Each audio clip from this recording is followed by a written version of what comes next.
Breaking news చూస్తున్నాం. తెలంగాణలో echo టూరిజంపై వేగంగా అడుగులు వేయాలని మంత్రి శ్రీమతి కొండా సురేఖ ఆదేశించారు. విదేశీయులను కూడా ఆకర్షించే విధంగా ప్రణాళికలు రూపకల్పన చేయాలని సూచించారు. దీనికి సంబంధించి అటవీ, టూరిజం, పరిశ్రమల శాఖలతో కూడిన ప్రత్యేక సమావేశం ఏర్పాటు చేయాలన్నారు. అలాగే రాష్ట్రంలో పచ్చదనాన్ని పెంపొందించే చర్యలు కీలకమని మంత్రి సురేఖ అభిప్రాయపడ్డారు. తెలంగాణ సచివాలయంలోని అటవీ మంత్రి శాఖ పేషీలో తెలంగాణ హరిత నిధి రాష్ట్ర స్థాయి సమావేశం ఈ వ్యాఖ్యలు చేశారు.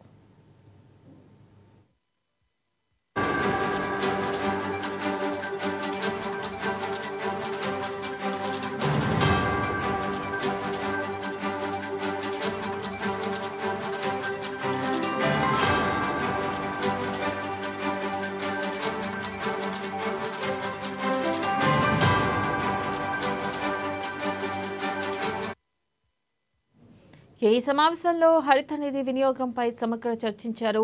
నర్సరీలను ఏర్పాటు చేయడం, మొక్కలు నాటడం, నీళ్లు పొయ్యడం, సంరక్షించడం, మొక్కల లెక్కలు తేల్చడం, పచ్చదనంపై అవగాహన పెంచే కార్యక్రమాలు, ప్రణాళికల రూపకల్పన, అమలు, పర్యవేక్షణ వంటి అవసరాలకు మంత్రి సురేఖ ప్రత్యేక సూచనలు చేశారు.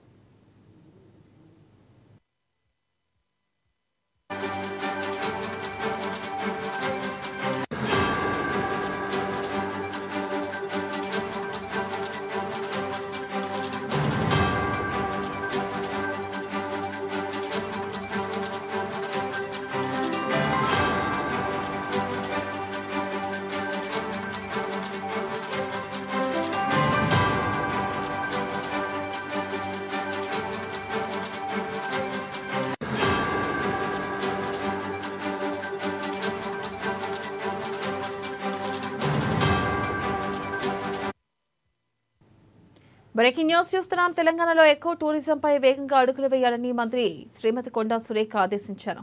విదేశీయులను కూడా ఆకర్షించే విధంగా ప్రణాళికల రూపకల్పన చేయాలని సూచించారు. దీనికి సంబంధించి అటవీ, టూరిజం, పరిశ్రమల శాఖలతో కూడా ప్రత్యేక సమావేశం ఏర్పాటు చేయాలన్నారు. అలాగే రాష్ట్రంలో పచ్చదనాన్ని పెంపొందించే చర్యలు కీలకమని మంత్రి కొండా సురేఖ తెలిపారు. ఇక తెలంగాణ సచివాలయంలోని అటవీ మంత్రి శాఖ పేషీలో తెలంగాణ హరిత నిధి రాష్ట్ర స్థాయి సమావేశంలో ఈ వ్యాఖ్యలు చేశారు.